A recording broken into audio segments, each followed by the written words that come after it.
ಹಾಡಿ ಒಂದು 2 ಲೈನ್ ತಮ್ಮ ಹೆಸರು ಮೇಡಮ್? ಎಲ್ಲಿಂದ? ನನ್ನ ಹೆಸರು ಕವಿತಾ, ನಾವು ಮೈಸೂರವರೇನೆ. ನಾನು ಫಸ್ಟ್ ಸಾಂಗ್ ಅಂತ ಕೇಳಕ್ ಶುರು ಮಾಡಿದ್ದೆ ಎಸ್ ಜಾನಕಿ ಅವ್ರದ್ದು. ನನ್ನ ಸಣ್ಣ ವಯಸ್ಸಿನಿಂದನೂ ಅವ್ರ ಸಾಂಗ್ ಕೇಳ್ಕೊಂಡೇ ಬಂದಿರೋದು. ಸೊ ಅವ್ರನ್ನ ನೋಡಬೇಕು ಅನ್ನೋದೇ ನನಗೆ ತುಂಬಾ ದೊಡ್ಡ ಆಸೆ ಇತ್ತು ಲೈಫಲ್ಲಿ. ಬಟ್ ನಂಗೆ ಅವಕಾಶ ಆಗಲಿಲ್ಲ. ಇವತ್ತು ಅವ್ರನ್ನ ನೋಡಕ್ ಬಂದಿದ್ದೀನಿ. ತುಂಬಾ ಮಿಸ್ ಮಾಡ್ಕೋತಿದ್ದೀನಿ. ಬಟ್ ಏನು ಹೇಳೋ ಪರಿಸ್ಥಿತಿ ಇಲ್ಲ. ಸಾರಿ. ಇಂಥ ಒಂದು ಕಷ್ಟದ ಮೂಮೆಂಟಲ್ಲಿ ಇದ್ದೀರಾ, ಇಷ್ಟೊಂದು ದುಃಖ ಇದೆ ನಿಮ್ಗೆ. ಇಂಥ ಪರಿಸ್ಥಿತಿ ಮುಂದೇನು ಬಂದಿರ್ಬೋದು. ಆ ಟೈಮಲ್ಲಿ ಯಾವ ಹಾಡು ನಿಮ್ಮನ್ನು ಶಾಂತಿಪಡಿಸುತ್ತೆ ಅನ್ನೋದು?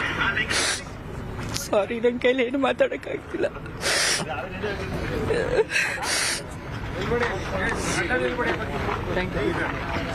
ಅವ್ರ ಸಾಂಗ್ ನೆನಪಾಗೋದು ಅಂದ್ರೆ ನಂಗೆ ತುಂಬಾ ಸಂಕಟ ಆಗ್ತಿದೆ ಈಗ. ಮೂಮೆಂಟ್ ಲೈಫಲ್ಲಿ ಅಪ್ಸ್ ಅಂಡ್ ಡೌನ್ಸ್ ಇರಬಹುದು. ಎಲ್ಲ ಮೂಮೆಂಟ್ಗೂ ಅಮ್ಮ ಅವರು ಹಾಡಿದ್ದಾರೆ. ಸೊ ಈ ಮೂಮೆಂಟಲ್ಲಿ ನಿಮಗೊಂದು ಶಾಂತಿ ಸಿಗಬೇಕಂದ್ರೆ ಅಮ್ಮ ಯಾವ ಹಾಡು ನಿಮ್ಗೆ ಅನುಕೂಲ? ಅವ್ರ ಹಾಡು ನನಗೆ ಪಲ್ಲವಿ ಕನ್ನಡ ಮೂವಿ ಸಾಂಗು ತುಂಬಾ ನನಗೆ ಇಷ್ಟ ಆಗುವಂಥ ಸಾಂಗು. ಮತ್ತೆ ಅವ್ರದ್ದು ಅಲಾರೆ ಅಲಾರೆ ಅಂತ ಕೃಷ್ಣನ್ ಮೇಲೆ ಒಂದು ಸಾಂಗ್ ಹಾಡಿದ್ದಾರೆ, ಅದು ತುಂಬಾ ಇಷ್ಟ ಆಗುತ್ತೆ.